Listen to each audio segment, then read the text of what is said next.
call this meeting to order this morning. We do have a quorum. Start with the prayer. Mr. Sleece, would you lead us in prayer, followed by the pledge? Let's pray.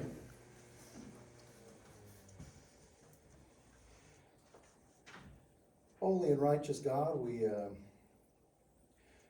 Lord, we come before you asking you to open our minds, our hearts, and give us the direction and the wisdom that we need to humbly and also wisely make decisions that are what you want, Lord. Lord, we ask that you would please allow us in our lives to resemble the things that you might want for us, because we know, Lord, nothing stands unless you approve it. We ask that as we continue on throughout this day, and that and especially with what's going on now, that we look to you, that we not only make decisions, Lord, but also seek your approval, your word, for the answers that you might put on our minds and in our hearts to steer in the direction that you want us to go. Thank you so much for the amazing county we have here. Thank you so much for the things that you've given us and that you've allowed us to be a part of in our short time here on earth. We ask that as we understand these things, and not only that we seek to you and turn to you for the decision-making process, but we also, Lord, ask that you would also help us to understand more the grace and the mercy that you've put on us. Help us to love you so much that anytime we often think about veering off, Lord, that we would just come back to your grace and your mercy. You're so amazing, you're so powerful, and you're so almighty.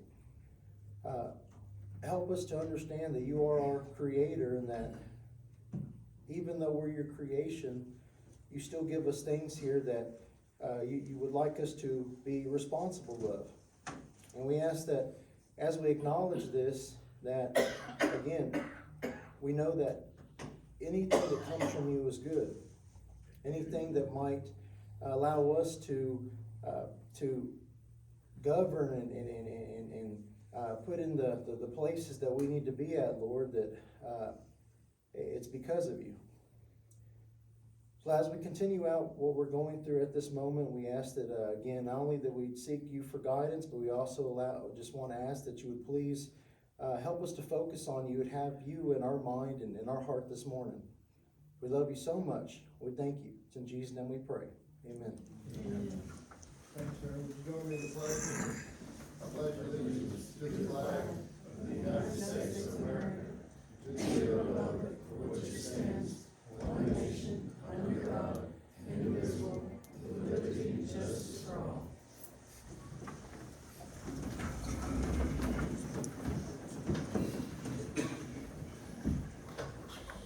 All right, do we have any public comments this morning?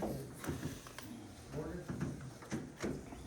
I stand here and come up, or, Wherever you're comfortable. I'll go, make that.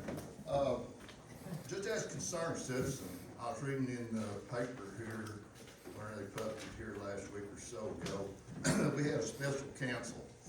And from that, special meeting that y'all conducted, the commissioners conducted, y'all decided to have a different attorney to draw up all of our county business. Is that correct, gentlemen? Yes, sir. I'll answer for you. All right, thank you, sir. So, from my understanding, as a Pierce County resident, we, the people here in Pierce County, hired and elected a county attorney to do our legal work. So, and I asked the paper one time to go around and try to find out what everybody's job was. The commissioners, the judges, everybody that we try to hire, you know, so. Most people don't understand, I guess, in Pierce County, you gentlemen are kind of like the Congress. Y'all have control of all the legal matter that happens up here. And you also have hold of the purse strings, what get paid and what don't get paid. Is that true? Yes, sir. Okay. So, I know that we've had some disagreements in this, Commissioners Court here for the last 2 years. It's been broadcasted all over the web and everything else and everything. So, if we have a problem with certain deals not getting done, there's millions of ways. I used to work for a big company, probably on the Future 500. You know, we had emails, we had texts, we didn't send them to public. You know, if we want to get something, we just send them an email, say, can you do this, or can you do this for me? But I'd like somebody to explain to me why we have hired some other lawyer to do our work, when the people of Fisher County has already got one. And on top of that, gentlemen, I think I read somewhere we pay him $300 an hour. What do we pay our county attorney for not sitting where he's sitting, for not doing his job? We're paying 2 different people to do the job of one. That's stupid.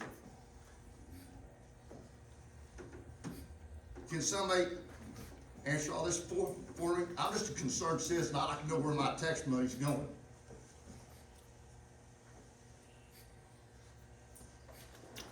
Any comments, John? On my side of the deal, anything I've ever needed to get done, I've had to go to an outside attorney pretty well, because it just nothing gets done. We've got policies for road crossings we've been trying to work on, and things just had never worked out yet. So it seems like maybe the processes and the procedures are not getting done. How are we following up on that, guys? One of the problems is like even on our windmill contracts, things are not being done with our county attorney. He will not follow up on things. He does not go after the windmill companies when they violate their contracts. There's a big range of issues that people aren't aware of. I understand. I understand this. That's what, you know, I've heard in a bunch of these meetings. But there's policies and procedures that we go through. We don't say that, I know Dan Terry here, well, we're neighbors on a whole bunch of places. You know, his cows get on me and cows get on him. We don't say, heck with you, dude. We work out a procedure and policy how we get along and get stuff done. We've been working on that for several years. Nothing's Haven't, done. all I've seen here for the last 2 years is arguing matches and whatever else goes on up here. I have not seen no policies or procedures. So tell me what his can you tell me what the lawyer's job is? Besides writing down stuff that's legal, make sure that this court does not get fined or whatever. Can you tell me what that is? He's supposed to conduct every bit of the business for the county on the legal aspects of it. Implement any policy or procedure within the county that has already been established. So he writes down all the policies and procedures. True? Robert, actually, by statute, his job is to work for the Commissioner's Court by statute. He I understand doesn't do that. anything for the public, that's a separate deal, but he represents the Commissioner's Court by statute. Okay, I understand that. You know, so he comes in here, or whoever comes in here, and he, you know, y'all tell him that, no, we need X, Y, and Z written down so the policy and procedure is correct? That's what we like to see on a piece of paper and make sure it's legal. Do we give a time frame for this, gentlemen? Like I said, there's policy procedures that we can do this without wasting some more county's tax money. That's all I'm saying.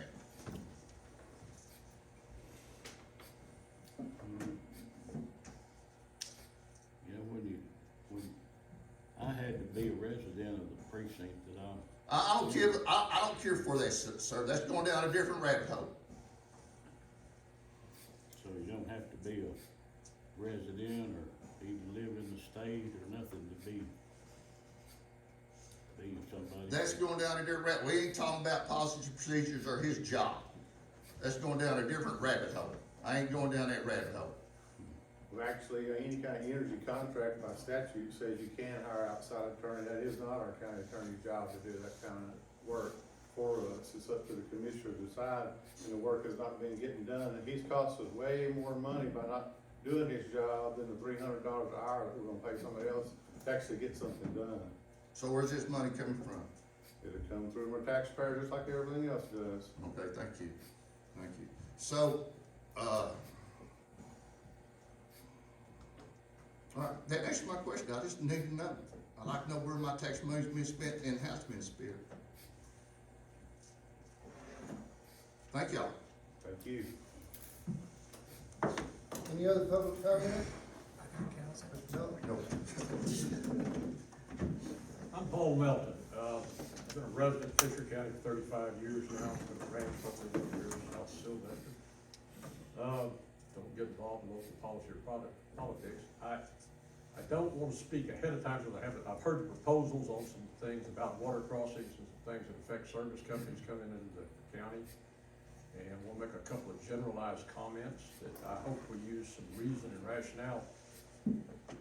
We have an opportunity for the first time in a long time for Fisher County to reap there's a significant geological play going on here. I speak with some knowledge. I'm a pretty substantial mineral owner in the county and the surrounding counties. I own an interest in some wells that have been drilled in the county and are currently being drilled, a working interest that I've invested in. So I have up front, I have a vested interest in success here. On a bigger picture, I don't want to encourage any policies that become restrictive towards service companies to such an extent that they're detrimental, as has been the case in other counties where they have told to regulate, and oil companies have simply gone around the county in an almost redline manner. While we're experiencing some growth issues, I don't know anything that will, on the short term, put as much money in the Fisher County Treasury as a windfall that an oil field that we're experiencing could do. Wind turbines have been exciting, but oil companies don't ask you for abatements, tax abatements. They pay their taxes from the inception. Our mineral owner base is such that we've got an interest in seeing some wells drilled. Restrictive policies and inconveniences can become much larger inconveniences. And while I hear a great deal of the problem is water transfer companies and growing pains, I've looked into it very hard and seen that they're experiencing the same shortage as other people. They can't buy new pipe because it doesn't exist. That surprised me, but it's part of the supply chain, I'm told. They do, I think, a very good job of remediating when they have leaks and fixing roads and crossings. I want to keep in mind that punitive permit prices that are much higher than adjoining counties will probably do nothing but deter the service companies. The drilling companies will still be interested in wells, but the service companies, if they don't want to work here, they will work someplace easier. They have to extend themselves to come out of the basin now to come here. They've got all the work they can do in the basin. They get paid a premium to come out here because of the distance. A number of people in this room have interest in wells that are being drilled currently and leases that have been held. I want to take care of, nobody's more concerned about the surface of this ground in this country than I am. I mean, I put millions, no bullshit, sorry for the phrase, but millions in reparations on land in this county. I think that we probably try to maximize and balance quality of life with reasonable decisions here. And let's see if we can keep the oil industry happy to a point that they pay their share, which I think they all do. And at the same time, make the quality of life issue. I'll give you an alternative to water lay flat lines, and it's not very pleasant. I'm gonna use the example of the well that's been drilled on the Stewart property right now, the Wolf project that Patton's drilling currently. That's a proposed 360,000 barrel slick water frac. It's using water that can't irrigate. It's too chlorides are too high, we call it jiffy, but that water's been underground over there for years on the Character Farm. They haven't been any irrigation there in 20-something years with that water. has no quality for agricultural purposes, cattle won't drink it. So it's getting its best and highest use. An example, the Carricker family is reaping more revenue from this water lease they have currently than they've gotten out of it. In the year they've been in this, they've reaped more money than they have in the previous 8 years cropping. They have a very good farmer handling their farming. The drought's real, it's here. I'd like to see every expansion we can see of oil and gas production as friendly as we can, get that tax base generated. I think, I speak for my commissioner, Gordon just has an awful lot of contact with people in my area, and I think he gets along with the service companies, and they're pretty responsive. They've got private local people right now working on a small water leak on Wood County Road 107. In the alternative to lay flat lines, which are small inconvenience, you will find that the trucking is the next answer, and they will frack that well. They've drilled it, they will frack it. They may not go further and drill any other wells. That's Patton's decision if it becomes impossible. They'll do it with trucking. I want to explain a 360,000 barrel frack to you in terms of, that's a 36-stage frack. I want to explain that to you and explain the traffic, and I'll let the commissioners, and I've spoken to Gordon about it. If that becomes a truck frack, not only triples the price to the operator, but that's going to be done. They've drilled the well. Instead of spending $500,000, they'll be spending $2.5 million to truck it. But that's a convoy of trucks. That's not one truck every few days coming down the road, not one meeting every day. That's a convoy of trucks on those roads west of Highway 70 that will entail 40 trucks, back to back, day after day for 9 days. And I don't believe we can prohibit them from going down our county roads, gentlemen, can we? When they finish, we're not gonna have any roads. And boy, I know what my commissioners go through to keep roads up in this county. I mean, we don't have a budget, people do, they work tirelessly with limited funds to get us roads to drive on. At the same time, go to Kent County, go to Scurry County without oil income. Those guys, they've got roads they're just about ready to paint the stripe down. That's not the indictment of our county. We've got the best roads we can do with the budget we've got. Well, let's don't do anything to shortchange the fact we might be in for certainly in my lifetime, and maybe people in here, the last big oil and gas windfall play we may see. This strong sand horizontal thing has potential. But those same companies have got leases in adjoining counties. And they drill the wells that are easy to drill. We don't do any good if they go to Scurry and Jones. That's all I've got to say. One thing about the county attorney thing, I would ask you guys this. You know, we had it's not new, I've been here 35 years. The previous county attorney didn't attend very much either. For about 12 years, he was the hardest man in the world to find. My lawyers, when I wanted to do business in the county.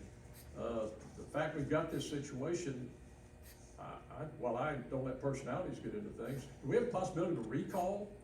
But the same question is, do we have a lawyer in the county that wants to run and take this job? And usually that's not the case. But would a recall solve the gentleman's problem? Is it possible? Would anybody want to move forward in that? Who instigates that, Judge? I don't know who instigates. The problem we have is, although he's not living here, he wasn't living here to begin with, but outside of that, there is not another county attorney of Right. law license in the county. So we're gonna have to go out of county period anyway, no matter what. Right.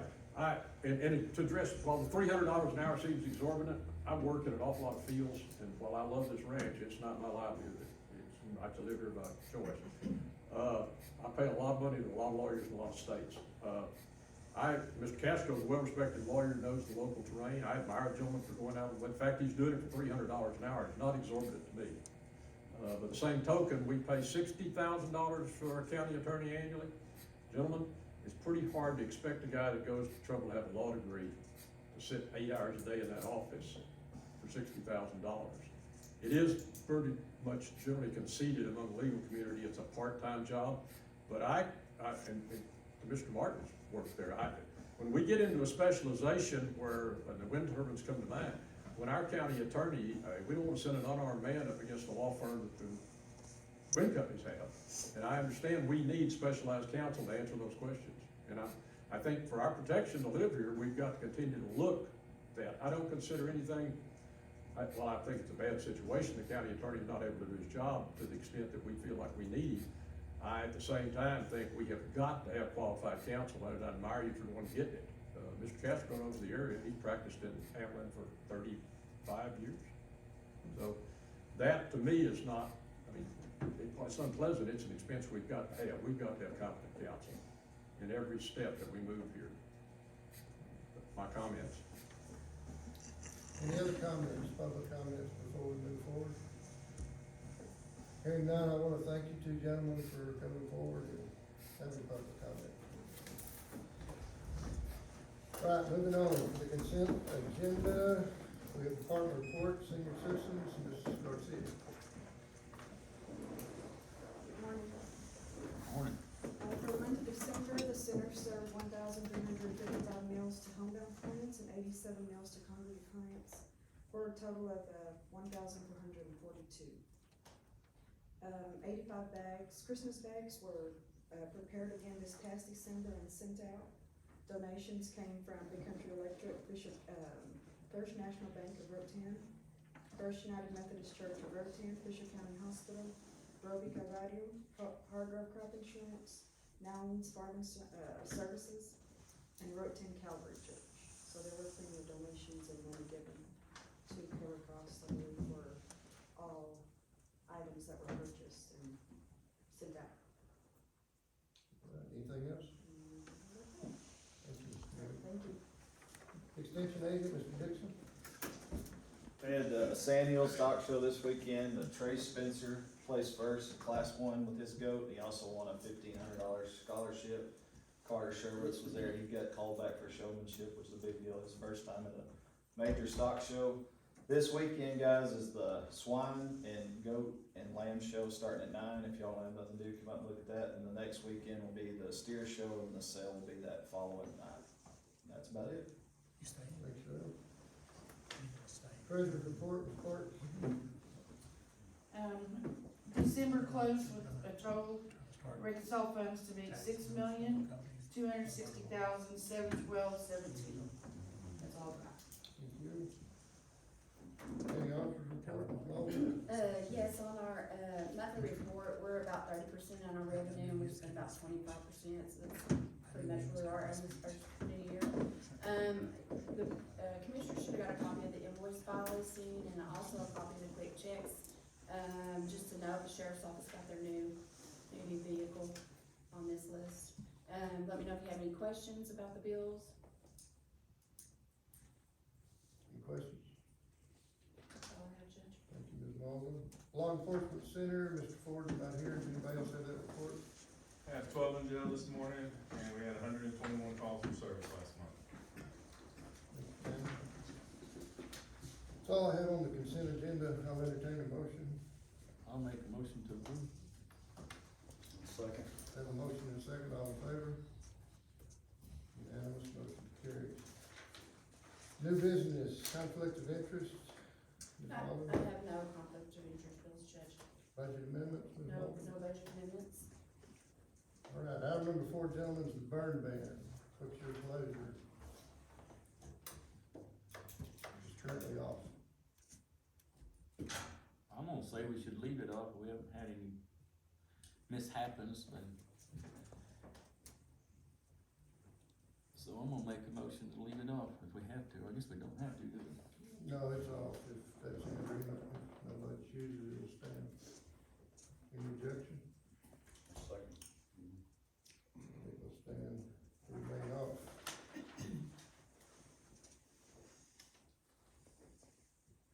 Special revenue, Ms. Morgan? No special revenue. Okay, item number 6, approved bills from Texas Communication to be paid out of ARPA funds. Sheriff Ford? I believe Sheriff Ford is asking if we could pay the bills through the ARPA funds. What bills are we talking about? I don't have them in hand, but I imagine it's gonna be going back to our radios and having all those installed.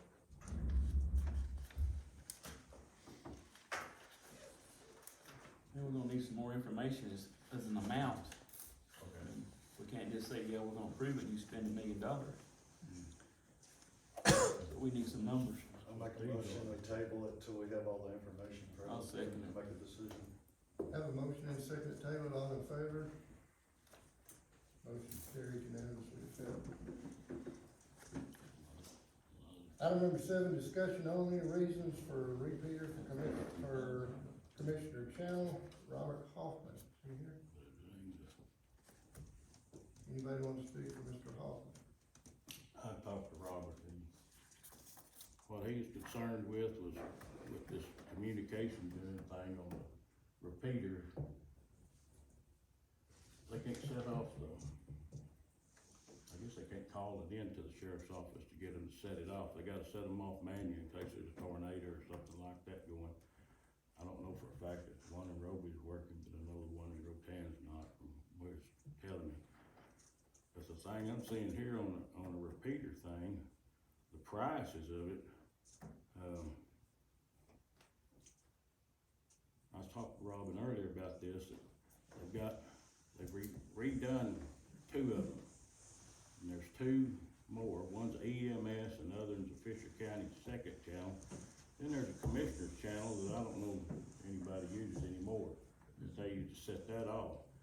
I really think there needs to be a way that they can mount that commissioner's channel in with one of the other channels where we ain't gotta have but maybe just 2 of these repeaters, the one that we done got and then the one that needs replacing instead of having 3 of them. Now, that's my understanding, and, I think that thing kinda needs to go along with this part here we just tabled, where we can find out some more about that and get it done before, spring gets here and we gotta worry about a tornado or something like that, but hopefully we never do, but I've heard it in the past go off. Something comes up, I'd like to hear it again go off, before it gets here. But that's what Robert was coming for. All right, moving on. Item number 8, approved bid for repeater and Rotan. Ms. Soto, here. So, as you guys were saying, we've replaced, Fisher 2 and the, fire channel. So Fisher 1 and EMS we're looking to replace because it's really old, it needs to be replaced. I did go with Sheriff Ford last week to look at the building, but currently houses the repeaters off the Highway 92. I don't know if you all know about the cemetery. It's pretty bad. So currently we have 2 options. We're looking to house the repeaters at the Fisher County Hospital. We got 2 quotes for that. That would be the cheapest option. That would save more money. Sheriff Ford did speak to Randy Martin and Miss Leanne Martinez about housing there at the Fisher County Hospital, and they're fine with that. The other option is to house a repeater at the North Water Tower in Rotan, which would require special magnets that are very expensive, as what Sheriff Ford let me know, as we're unable to drill holes up on that tower. There's a whole lot of special requirements for that option. I was able to acquire 2 quotes from Lewis Bergman with Texas Communications and also Travis Hudspeth with Land Communications. There should be 2 quotes in your packet and there's also photos of the current repeaters where they're housed at the cemetery. There's holes everywhere. The heater that was there is on the ground outside. So Land Communications has a quote for us for the 2 repeaters. It's gonna be $52,200. Texas Communications came up with a quote for $57,715.72, and that is for 2 repeaters.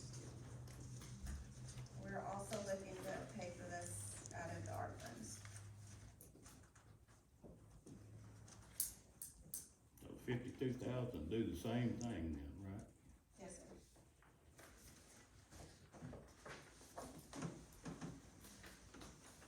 Well, Pleasure of the court. I'll make a motion to table it until we can talk to them about getting this, if they can change this channel over, to run off that one. The commissioner's repeater is its own separate repeater. And the only thing it would be used for is to set off the storm sirens in Rotan. EMS has to have a dedicated repeater. They cannot be combined with anybody else. Fisher 1 would be our backup repeater, or everybody's backup repeater, if Fisher 2 here in Roby went down. you want two separate repeaters in two separate locations for your sheriff's office and your emergency communications. Because if electricity goes out in Rotan where that one's at, and you don't have a secondary repeater somewhere, you're dead in the water.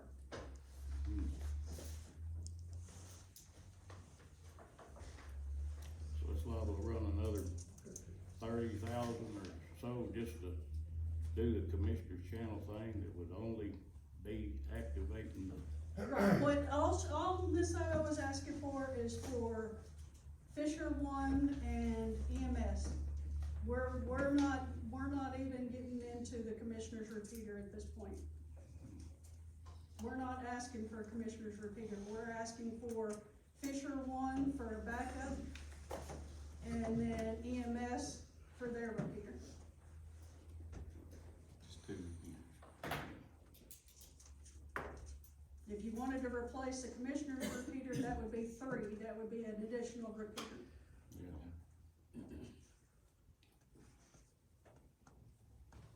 I'd really like to visit with these guys if you know. I'm on a second Dexter's motion to table that until we get a little more information. Fair enough, have a motion and a second, all in favor? Unanimous, pass, motion carries. Which weekends, yep, 10? No, I mean 9, I'm sorry. Item number 10, approved contract from Crown Correctional Inmate Communications System, Ms. Cleveland. Yes, we've discussed this before, we brought it before the court before, and, Michael Hall wanted to look over the contract and everything to make sure everything was right, and I'm not sure what happened, if there was miscommunications between Sterling Commissary and Michael, or which way it went, but, nonetheless, since that time, they have, Sterling Communications has changed their provider for the machines. So they redid our contract, and it's my understanding that Michael has reviewed that contract and approved it. So now it's just up to y'all to vote whether we wanna proceed. And what it is, it's putting in new visitation, for the inmates, upgraded equipment. So they can have visits from home, which they would be charged for, which would bring more money back into our commissary account to use for inmate supplies. So they could do mail over this system, which would again charge them. Charges the inmate a certain amount, and it also charges the person that's sending the mail from the outside. So there again, it brings more money back into our commissary account, which I can use for inmate supplies like uniforms, soaps. So it wouldn't have to come out of the budget for the county. All we're looking for, like I said, is, Michael has approved the contract himself, so we just need y'all's approval, so we can get the contract signed and proceed. Robin, any idea what kind of revenue this will stimulate at all? No, it just depends on how much the inmates and the outside people use it. I believe that once we get it set up and everything, we'll have more people do it that way, because they won't have to come to the sheriff's office to do a visit. They won't be limited to visitations on Saturdays and Sundays. They can set up the visit online and get it approved where they can visit any day of the week. So I believe on visitation, it will make a big difference. On the mail side of it and all of that, it's just gonna have to see, we've never had anything like that here in the county, so it's just gonna have to be getting it out to the families of the inmates and see how they respond to it. Pleasure of the court. I'm gonna make the motion to approve it. Have a motion, do I have a second? I'll second it. Have a motion and a second. All in favor? Unanimous, pass, motion carries. Item number 11, approved bonds for elected officials and auditor, Ms. Thompson. Yeah, I've got those, I've got, all the newly elected officials, bonds. So that would be, everybody that started over this term, and then the auditors for 2 years, cause this starts our 2-year term. Micah Evans as commissioner, the district clerk, county clerk, well, everybody that got elected, I don't wish I need to go through it, everybody knows who got elected. And I just need a motion to approve them. I'll make a motion to approve them. Do I have a second? Dexter? Dexter, did you say? Have a motion and a second, all in favor? Motion carries unanimously. Item number 12, approve mud bog dates for 2023, Ms. Martin. Smallwood. Smallwood, I'm sorry. I'm looking Martin, Smallwood, mud bog, whatever. You have the floor, ma'am. Yes, sir. We'd like to have the rodeo grounds for March 4th, May 6th, October 7th. We can make money for our local town. I'm gonna make the motion to approve it. Have a motion and a second. All in favor? Who seconded it? I'm sorry. Dexter, raising the hand, not speaking. Motion carried. Thank you, Ms. Smallwood. Information only, Rachel profiling report. Mr. Thompson here. He's not. Item number 14, discuss only casing for pipelines, road crossing agreements. Mr. Hager? Thank y'all for letting me be here to speak today. A little bit about Story Midstream. We've been in the area since 2019, right before COVID hit, and we're one of the major players helping pull in all this gas in Fisher County. So what I want to talk today is a little bit about the existing permit, some of the technical changes that come around with road crossings, and then also some clarifications and concerns just to help guide the Commissioner's Court. So as of right now, the way the permit sits, there's some good things that are on there that I don't see in other counties, such as the Barlow's equation, making sure we follow DOT Part 192, submitting that with the paperwork, along with the board profiles for those crossings. One of the things that does draw to concern is the vague language around the crossings themselves. It looks like the current permit was set up for the natural gas industry, which was predominant in this area, but as we've discussed earlier today, that's kind of expanded with the new technologies of drilling. We need water and crude and salt water as well. It does not mention specifics about the type of pipe that's being used to move the substances. So it's assumed that it's steel, but again, technology changes. There's a lot of people using poly pipe or lay flat, so to make those crossings.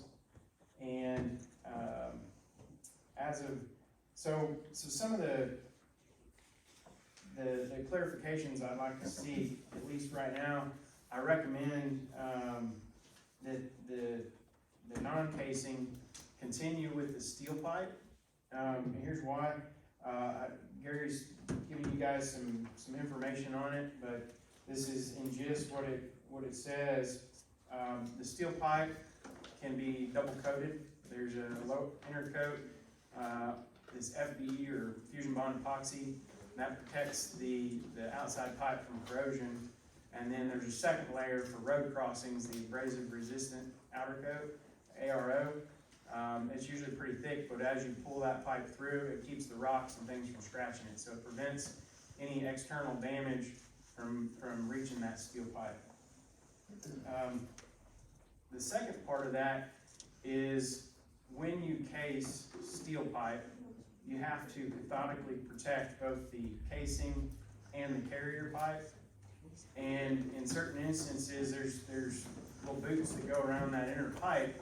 If those get damaged or adjusted, if those two pipes touch, or if, say, water fills that area, it can then cause a loss of that cathodic protection, which then ends up eating that pipe away faster. Both carrier and the casing. So the casing pipe effectively won't hold any of vapors or push them out to the ends where you have the vents. the lifespan is drastically shortened when you use casing pipe for steel. Mostly because of the very high likelihood that you're gonna short out your cathodic protection. And wherever that happens, the pipe electrolyzes and you actually lose pipe. So you're losing wall thickness and therefore losing the safety factors that you've built in or that were designed originally for that crossing. And again, if you don't have the literature, I have a couple copies here today that I can provide. We can email those also. My next recommendation is that all poly pipe or fiberglass pipe be encased. The poly and fiber do not have the strength of the steel for the road traffic that goes over. Most of the loads are dissipated at 5 to 6 foot under grade. There's enough spread of that surface. But poly pipe just doesn't hold up under stress of external pressure. So you can drive over poly pipe in a pickup truck, but if you drive over it with one of the big turbine cranes, it typically will get squished. As you know, just like a hose, it'll rebound, but it does lose some of its physical properties to stay strengthened. Many of the producers, no matter what substance we're passing, if we use poly pipe, I still feel it should be encased. There's a lot of producers in the area that would like to pull through, if they're using for fresh water. I've seen it done in Scurry County as well, where they'll just like steel pipe, they'll pull the poly through on a slick bore. It is safe and it is fresh water, but you can damage the poly pipe. So there's something to think about there when you're discussing that. And from my standpoint, just to be on the safe side, from an best industry practice, it would be best to encase it. It does add more costs to that, but it does then also minimize the risk and safety factor of a leak and washing out the road. So next would be some of the clarifications. A lot of the new talk has been about fines and fees being levied on any violations in the permits. Just some issues that I have, how would the violations be determined? Is it gonna be a single commissioner or will it be approval of the commissioner's court? Under what circumstances will there be any waivers or procedures to get a waiver if any of the commissioners are not available to be there at the beginning or end of those boards? Is there an appeal process? If it's said that any of these particular service people are gonna get fined, is there a cure period for fixing what they need to fix, or is it just automatic fine? How is the satisfaction determined upon a road crossing or bringing it back to normal use, full and normal use? Is it a single commissioner that says, yeah, gives us a thumbs up, and under what reasonable terms would that, just some clarifications, not necessarily it needs to be written, but just some clarifications around that particular item. One of the things that I see being from Scurry Midstream, as of right now, we go both, for our crude system, we do poly pipe, and we do encase all of those. For our gas system, we use steel only at the moment. I know that Energy Transfer Regency, they use poly pipe in the area as well. More than likely, they're encasing those roads on poly pipe. As it sits today, the permit is fine for how Scurry Midstream operates. It was, and it seems that it was written for steel pipe, but some of these questions and concerns that I have would be helpful to be addressed for some of the producers in the area that are laying poly, or water or crude. because they are really the first movers into an area. And once they begin aggregation, then we can come along and pick it all up and get it to sales. So, thank you for your time, and hopefully some of this information will help you. I do know that you know, TxDOT, the railroads, a lot of the bigger cities that I've worked in, they all allow for steel to be carrier pipe only and poly pipe to be encased. So, thank you. Thank you, Mr. Hager. Anybody have any questions for the discussion? Any commissioners wish to address anything? Not, we'll move on. Item number 15, discuss County Road 324, Mr. Martin. Okay, County Road 324 is, one of the roads that in the redistricting got moved out of precinct 1 to precinct 3, and, goes to National Gypsum off of 70. We have, every week we're nearly getting a call about the big potholes and it's washed out and everything. Normally all you hear is the negativity up here about what commissioners are doing or whatever, but Dexter Elrod and Kevin Stewart, we talked and they offered to help rebuild that road. So, Dexter, he's sent his whole crew over with all of his equipment and worked alongside precinct 3, and he even donated all of his, asphalt millings to that road for precinct 3, so,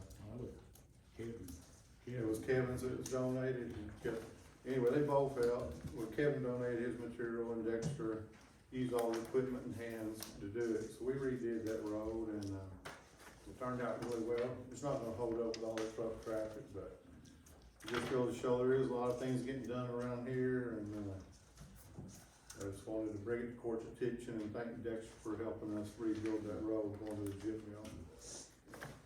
That was basically just for information. All right, thank you, sir.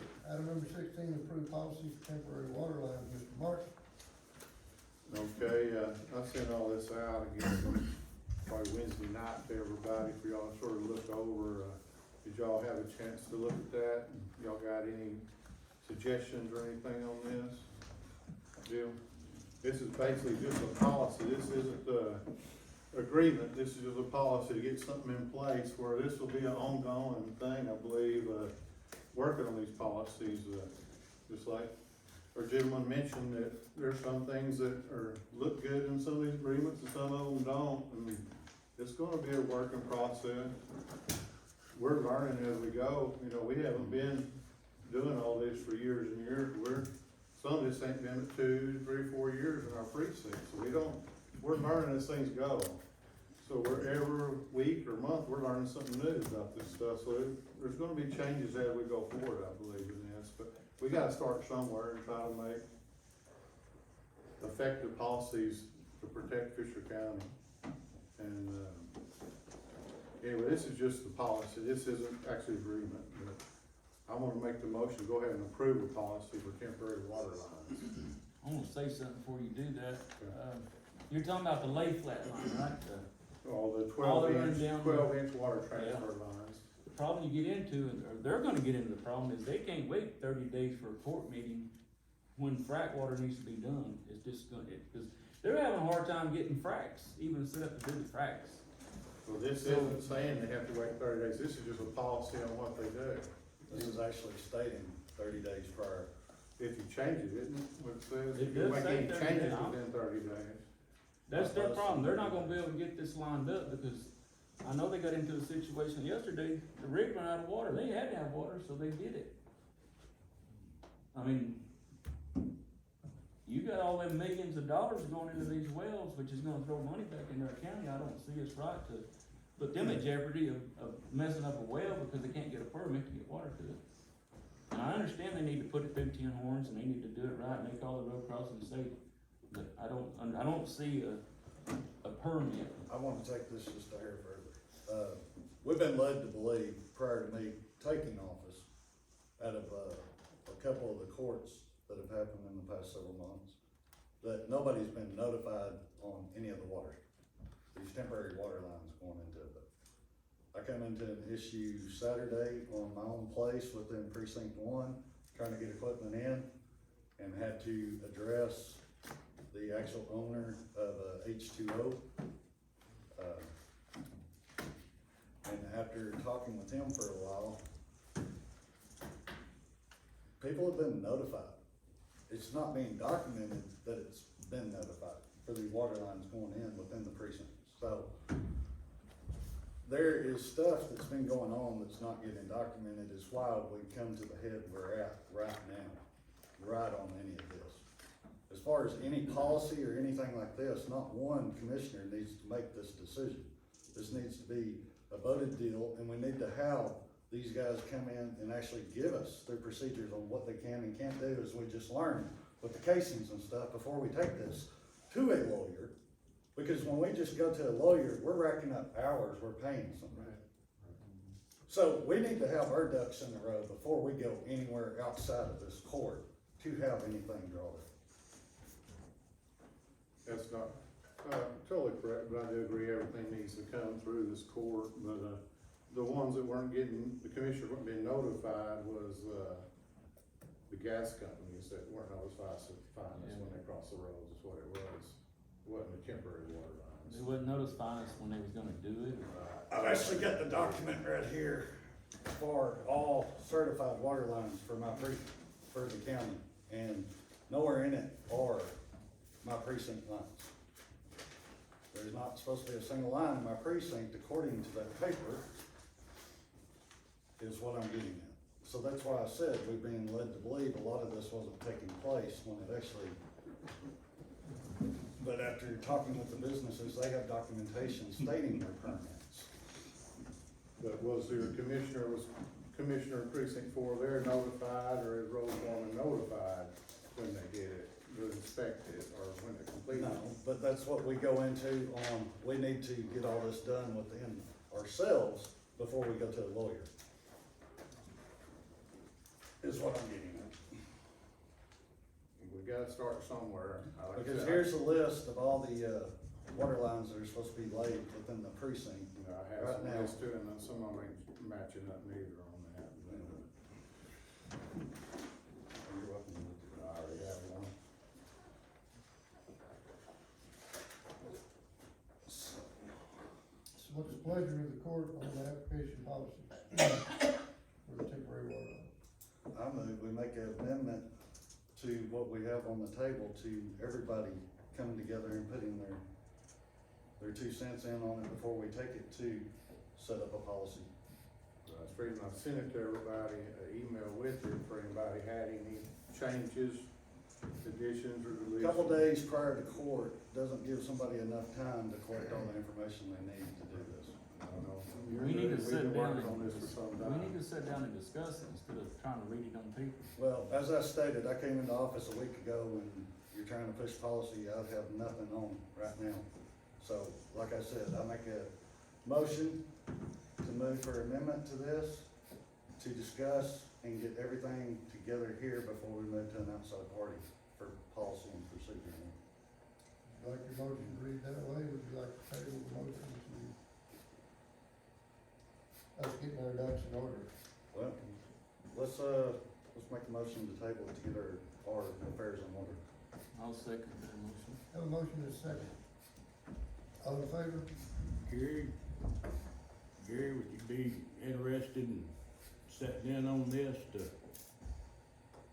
make sure this policy makes? Yes, sir, if there's any way that we can help y'all, y'all can call us anytime you need information, and if, y'all need us to sit down with y'all, we'd be more than glad to help y'all any way we can. You know, it's to our good to help y'all to come to an agreement a lot quicker. Paul, would you like to sit in on that? Just quick, Commissioner Evans, I think you caught, you come into office a week, the big table full of stuff too. Policy in the past, and I don't wanna cross over, excellent presentation on transmission lines here. Those are lifelong, those are also combustibles. I mean, Scurry's done a tremendous job out there, they go across property out. I mean, their standards are super. The difference between that and a temporary water line facilitated drilling rig, while it's an inconvenience, Your predecessor was notified, in the particular case of that well that's on the Stewart property right now. And typical policy had been, and Gordon's aware of this, when those lay flat lines are going to be out there, in every case that the HDO company's been involved, they've dealt with the commissioner, they dealt with your predecessor too, the typical policy that's come through the commissioners was simply every affected party, landowner, surface owner, when I say affected, you go in the gate here, you need to get your tractor across here, there's gonna be a 16-inch pipe put here so that they can pass the lay flat through there. The TxDOT permitting system is concise, but clear, it's $2,500 indefinite in that ditch for the right-of-way usage. The right-of-way belongs to the state. I think the county needs some clarification. I wanna see it continued used, but the technology of lay flat is such that it is a temporary thing, so I don't want to confuse the permanence of transmission line and the necessity and the sanctity of a permanent line handling high-pressure combustibles crossing over into the facility of fresh water. Fortunately, some of the lines that I have a right-of-way, and let's be careful here, I received money from a company that has a right-of-way across my ranch to run lay flat. So far, I've begged for leaks, especially last August, and so did my county. We used it all pretty fast. Now, in the roads, I know the inconvenience. I have to drive those same roads. I will say those are pretty responsive companies, and I know some local contractors that have benefited a great deal from emergency. Right now, hit the spot. Gordon knows that Brad Boyd and David Boyd have been Johnny on the spot to provide equipment whenever they needed it. I've sent my equipment free when I wasn't involved. I'm not a contractor, but when they need to fix a road that I've got property on, if the county doesn't have something right then, my road graders, my dozers, my loaders are available, and they have been. I just wanna keep some flexibility here where we keep drilling these wells. I really, that's the big thing. The tax base here would be the biggest thing we'll have in the rest of our lifetimes. If we can, we've gotta have order. I certainly appreciate the commissioner's needs. I know your situation, Mr. Martin, is different because that's a gas transmission line crossing, and I certainly think they've got to be treated differently. The temporary situation, I hope, has always been, up to now, use on temporary lines. I hope that's been satisfactory. Gordon, culverts, everywhere the commissioner of that precinct's been consulted. And we agreed to let them lay culverts, and then just leave them there. And we say where you put them, you gotta. You do. And we're normally there when you put them in. So. I can't speak for other transmission companies, but that H2O bunch and the company they've got, the JBM, they've done everything they said they would do with me. I mean, they're highly responsible for crossings. They're responsive. There's 22 crossings on my ranch on several thousand acres where To they attest to you, yes, he is very responsive for any problems that any citizen or anybody else has. Yeah, further comment, in your district, I can tell you the biggest water leaks come from Bitter Creek water system. They are, and we don't shut everybody's house water down because of it. But the responsiveness, the Gordon report, that very responsive, the rig time on that well over there, only because I see a bill every day, because I'm a part of it, it's $330,000 a day, the rig time before they start drilling. That's just there. They're down about water as they were this week, because they had to change the mud program. It's a geological situation. They've gone to a full water drilling situation. Instead of 4,000 barrels of water a day, they were using 20 to try to get completed, and then the frac ensued. So they're drilling water only, no mud, because of the permeability, which also means they've got a really good well out there on the Stewarts, it looks like. That sort of responsiveness is what I don't want us to lose when it takes 4 men who don't have enough time to do the jobs they got to try to get y'all together more than once a month. Well, within that, if we have to, we can always call a emergency session. I'd like To to get it have addressed. some kind of meeting where we can all get together. I'd be certainly happy there, and I'll bring some people I'll bring JVM, and I think that HDO would certainly come explain how they do this. They operate in 9 counties around here now, This is just. and they've been in highly densely populated areas like Denton over in the Bowie area, where they also work a great deal of road traffic. I know Preston's got the policy from Scurry County Yeah. and stuff like that. This is where this sort of originated at Scurry County, and they've been doing this for years, so we're trying to get information from other counties that have already been through this. I think some people are misunderstanding that we're trying to stop the oil field where I own minerals too, that's the last thing I wanna do, we want them to come to Fisher County and do all they can, help the citizens, it's gonna help the county, it's gonna help everybody, but there is some issues that we need to tackle as we go, just like Curry County did, and when all this hit them. And like, I got pictures here from roads they crossed, well, they didn't call 811, have them marked, we got fiber optic lines. We have 2 water companies that nearly, mine ain't sure how many miles of water lines I have from City Road 10, it comes from Snyder to Road 10, right down the middle of my road, same way as Bitter Creek, we have them all in our roads. Well, over the years, the roads have eroded. Well, there's many places, they're not 6 inches deep in our roads. Well, if you just go cutting these without marking them or anything, let me just show you some of these pictures. Here you go, you can pass them over to the pipeline company. These are temporary. Some of the damage is being done. And they make a lay flat line, but they don't have to go just cut all your roads.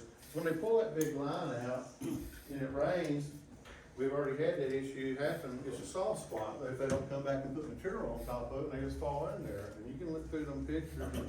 Joy, wasn't there one, a picture of that lake flat line? Did you put that in there too?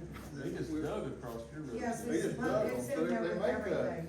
apparatus that is real wide and it's probably about this tall. If they can put on top of these roads, we want them to go through culverts or install a culvert on them where they don't have to cut it every time, especially if they're gonna be doing well after well after well. That way they can just go through the same culvert every time and don't cut it every time. I have 8 different cuts on one road that they cut back and forth, just because a lot of places they didn't want to have to go through somebody's driveway.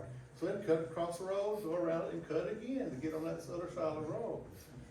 And we'd even asked them, hey, just come back and put some material on. We ain't even got that done, you know. I hear you. There's different companies, and there is some very good companies out there, but there is some companies that are slow and not as responsive. I can only speak for the company, the JBM guys and the H2O people, and I think Gordon's dealt with them repeatedly, the precinct come through there.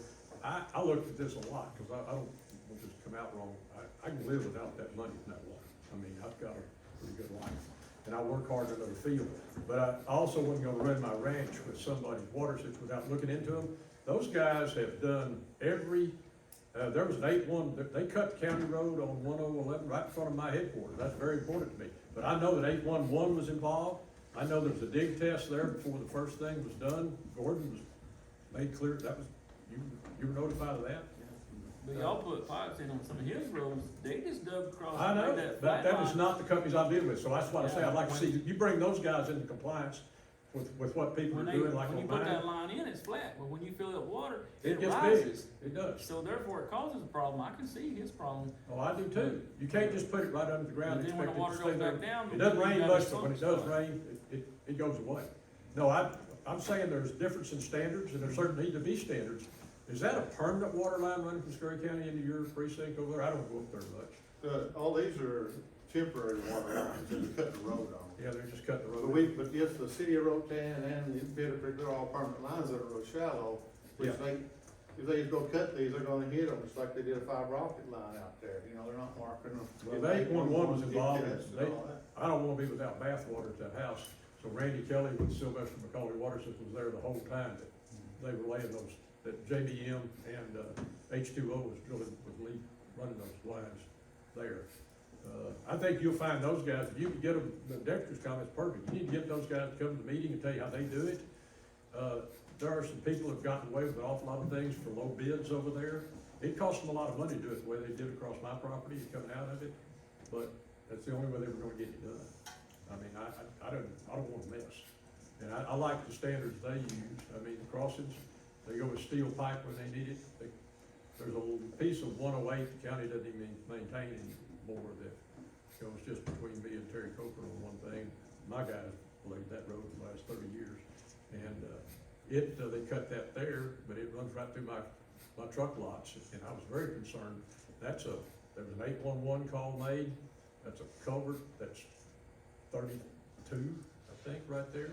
And, you know, the 24-inch, culvert past a 12-inch line through, so they're allowing for expansion. They've done a really good job of maintenance on all that there. And I think the standards you're looking for are there. The permitting process bothers me more than the standards. The standards are great, but if it takes all 4 of y'all to come to a commissioner's meeting once a month to do it, it gets unworkable. And that's when I say you see the service companies just don't come here anymore.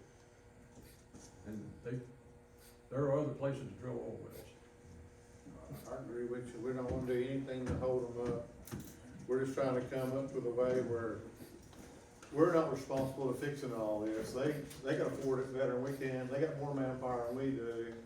And we still have citizens, the farmers and ranchers, they consider that their business. They wanna be able to get to their property, and they don't want the roads tore up when, it could be easy fixes, put a permanent culvert or one of these, lay flat lines, road crossing lines, which they're not about that high and they're pretty wide, and they can put one load of material on each side and there'll be no issue. There'll be no more roads cut, you know, and I don't have a problem with anything to speed it up, but I do, like Commissioner Evans said here, I think everything should come through Commissioner's Court though, and have 4 people decide on it. I don't like the idea of just one commissioner deciding if they can do it or if they can't and all that. Flexibility is good, as he was mentioning, having options is the best. One of the things that we've done in Scurry County, to help some of the producers as well, is because a lot of these fracs, we're gonna have a lot of new wells coming. A lot of them are temporary in nature, but long-lived temporary, put it that way. So we've gone in and actually put in, cased, like a true crossing, and put risers on either side that they can connect lay flat to. So you can disconnect, you know, you have these big frac ponds that you pull water out of. They're going across the road and then picking up on the other side, putting the lay flat along the ditches, going to the next well. And then they can roll all that back up, but the crossing itself stays intact, and you can reuse that multiple times. You know, I guess the producer would have that bigger area to locked in, so to speak, is their drilling acreage, but they could end up using that one crossing multiple times, even though it's more of a permanent temporary. And then when they get done, you know, they can just cut the tops off and close it in. So having the option for culverts and pulling the pipe through is a very good way to do that. That's done all over. You know, making these what I'll call permanent crossings is a very good option as well. And then as Preston mentioned, having I guess they call them the drive-overs, those work fantastic because they can pick up and move them, and traffic can still move over those without having any problems. So some of those drive-overs are not wide enough for some of the farmers' equipment. Well, that is true. Farm That's the equipment. big problem you have, but when they do put them in, they put light plants up and they man it 24/7. So they got light plants up. Or as I Somebody- stated, if you'll speak with them, they're Yeah. more than accommodating on. The main thing is we all get a good relationship with everybody that's working in our county, so they will call you and they, you know what's going on all the time. The best thing is, that we need to get everything put together before we pay somebody to write anything. Oh, I agree with you. It is true, we need communication, but just like all these pipelines that, commissioners were being circumvented on. Gary, I just met him about a month or two ago, and this has been going on for years. I haven't seen him one time till now, till all this come up, so. Back to item 16, I have a motion and a second to table temporary water lines. All in favor? He made the motion, I seconded it. Unanimous vote. Motion carried. Is that a date to get this thrashed out? If you get a date to get everybody together, we can do it. That's up to y'all. I would move for sometime next week to make it as soon as possible. Just gotta get with these guys and we can So we're gonna do the meeting, or we can all we'll have a quorum, or y'all wanna go ahead and, y'all got any changes y'all wanna make to it today, or y'all wanna study it some? I think we need to study it and Let us study it, and then we have an open forum with the businesses to where we can we can all address be here, they everything, can come. and then we can move forward with actually getting it legalized into policy. What date y'all wanna set for next week? I've got classes all this week, so I'm out this week on classes. I'll leave today. That's gonna have to be a meeting, so we'll be together, so we Yeah. can have a forum, so y'all can discuss that. Y'all got a day next week y'all wanna set that everybody can attend? Monday's a holiday, tomorrow is Well, we actually. Tuesday on. How about next Wednesday, that work, and Probably everybody need to time wait for till after gone for court. holiday or whatever. See when they can all Back here. come. What is it? We collaborate according to make sure they can be here to help us. Gentlemen, would y'all be able to get your groups together to meet next Wednesday? Is that If the we had a 18th? meeting? Is that the 18th? Yes. I don't have my calendar. Eighteenth? I'm not available, but those guys are putting land on, putting. Yes, it is the 18th. I'm in Austin because of the legislature, but That'll be fine. the guys that do the work on me will be there. If you had anything you'd like to present information-wise to us, Yeah, so you can you flesh should it out give with it them. to the judge prior, You bet. You and bet. then it could be at the meeting. Yeah. If that's good, the judge will take up his time, I'll be happy to do that. Anybody have a time preference? 9 o'clock. I'll make a motion that we have a, emergency meeting next week to go over. Table that, so y'all just need to come back and get with Pat, no, you come back with Pat, set up a special meeting. Okay. Now, I take that's a forum next week for input, is that what you've got in mind, or you wanna vote on your final measure? Want to get something settled, Yeah, or we take it to the, Yeah. get Probably it just need to have a forum and get everything hammered out, and then, we've already got a policy in place, I mean, We need amendments to the county policies. We don't have no temporary policy in place. We're just- Yeah. Well, we've got a permanent policy, and what we need to do is actually have a temporary policy procedures added into this, so we don't have multiple policies you gotta track down every time. If y'all just meet and have a discussion, then you can bring that back up. If you want to. Got something on the Strictly, y'all, it's a call meeting, you can do what you want. On the 18th. Do you think you could get the thing written by the lawyers, before the next, No. unrealistically, not before the next commissioners meeting? So, yeah. So you wouldn't have a final decision on the 18th, we would have input. Okay, I just want to, I want to be able to explain to these companies what they're coming to. But if we had this forum on the 18th, we could get everything addressed that we need to address, policy-wise. And then by the next commissioner court in February, You might have a we could draft, vote something well, in. you might have a draft that you can present, circulate, yeah. All right, moving on, item number 17, discuss and make changes to improve right-of-way use and indemnification agreement with Martin. Just better go right along with 16, we're gonna discuss this next Wednesday. Would you like to do 17? Yeah, we can just do them all, and we'll just table until next Wednesday. Okay, items 17, 18. And 19 or? No, we need to Talk about we it, need to- we'll make all the changes up. I'm just letting you know, that's how you get involved. we're gonna go tonight. Yeah. I didn't ever get email back from you on any changes you want to do it. I need a second. Who would like to second that all in favor? Also, All in favor? So that's not the phone number that I had? That's true. what? So, Tabling 17 and 18 report. so on number 18, if we have a current policy in place that works for particular groups, can we not still agree to pass those and continue to move things along? Because there is a permit on the table in the books that can be used. Maybe there's some verbal communication that needs to happen, maybe some stuff that y'all would like to see. You know, obviously, there's a lot of people that are getting delayed because of, the delay, getting delayed because of the discussions we're having. You know, in particular, I think Scurry Midstream's already 60 days out on 2 wells that are drilled and flaring. So my proposal would that be, let's have a discussion to see if the existing permit still works for gas service. Maybe there are some things that need to be worked through on water, crude, poly pipe, but the permit in place still works for steel. Didn't you have some changes on that permanent line too, you were just suggesting a while ago? I that we needed to make? Not necessarily. So the permit you have works well for petroleum gas steel pipe. And that's what Scurry Midstream is installing is petroleum gas steel pipe.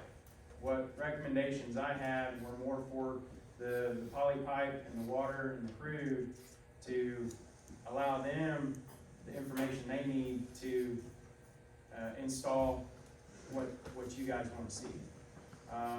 And so therefore, what I'm looking to do is, you know, if our past permits are not sufficient, then there needs to be a motion that says those permits are no longer sufficient, and say, we're doing a stopgap. But as of right now, you know, on the books in the county is a permit that has been accepted. And there needs to be somebody that says, hey, we're no longer gonna use those until we finish. But right now, we're kind of in limbo. Nobody's ever said we're not using them, and nobody's ever said everything's on hold until we get the new permit approved. Well, on the new permit, I think we all did come to agreement in prior meetings that we could, we had raised that to $10,000 for any violation within that permit. Is that not correct, Gordon? I don't remember talking about the 10,000, you're talking about for not pulling the permit, right? No, or for any violation within the permit. We agreed to that in the meeting prior. We added that to the permit that he was wanting us to go ahead and approve. Yeah, I'll say it's a bit steep, right? But if the rules are written and we don't follow them, They're not written. so be it. However, the way it's written, as it sits today, it's one sentence that says there's $10,000 for a fee. I would at least like to add that it's in concurrence with the vote of the entire court, Well, not I just agree one with that. commissioner. I agree with it. Should come, everything should come through Commissioner Court and all of us vote on it. But I don't have a problem going ahead and, the last permit he filled out with the $10,000 penalty, if there's a violation in it, to approve it where they can move forward with their pipeline instead of holding them up. And they've already filled out the permit, we've already added the 10,000, we agreed that we would increase it, or we would put a penalty if they do not follow it. So that way they When did can y'all move put the forward. $10,000 in there? Come again? Was I not here when y'all put the 10,000? I thought you were right here. You're the one even said that we need to put something in there. If they Or don't if there follow is the a permit, permit. he's gonna follow the permit. Yeah, I got you. Cause like not notifying us before they put them in, or not having us there when they complete them, all these issues that have not been followed within this permit, bypassing the commissioner, not coming to It's not actually commissioner the court. permit fee, it's a violation, I understand. But, basically that permit's the same, it's basically what we added, a penalty to it if they did not follow any part of the permit. I think I go into this a little bit on here. The actual policy in place in the county is right here. Effective date was 2019. There are prices and stuff in there for penalties and stuff, and that is actually in effect for the county right now. The $10,000 penalty, I don't see. No. The penalties were already there, This is- not at 10,000. No, this This is, would be amendment to the existing policy. but actually this is if they do not get the permit, if they start on it prior to the permit. It's both. Read through. But, this is just, This is the same thing. well, we've tried to get Michael to go, try to enforce some of these with this way it's stated. and he Well, didn't- that's what I'm not understanding here, and I'm asking, is, that's actual county policy right here. And I've got it highlighted where it states everything y'all been talking about and wanting out of the last two. The only thing that's different in here, you're actually trying to make an amendment to the county policy, correct? The only thing we added was the $10,000. Actually, we weren't, this policy had been amended back over a year and a half ago. It was where, No, it got tabled a year and a half ago. I've got that here you too. know, we. Mr. Hager? In a special meeting. If I'm trying to move this along, am I understanding that you just want us to move on existing policies since we already have a whole lot now? Yes, sir. That's what. Yeah, if y'all could do it under existing policy, and we'll make sure we over communicate so that you guys are happy, at least from the standpoint of the installations that we would have. If you forget the commissioners, whether you notify them and all that stuff, I'll be happy to sign off on it. They sign, then I'll sign. So, that's what I'm trying to ask, is that what you're asking? Yes, sir, that is what I'm asking. I'm making a motion to approve the Scurry midstream application for the existing policy that's in effect. I'll second. Good. All in favor? All right, Your Honor, could I make a quick comment in response to something that was just said? yes, sir. Commissioner Martin, respectfully, I wrote you a letter asking you to lay out the instances specifically where you think these violations have occurred, have you done that? No, I brought it up here in the Thank you. Commissioner's Court. I Thank you. brought it out here in the Commissioner's Court.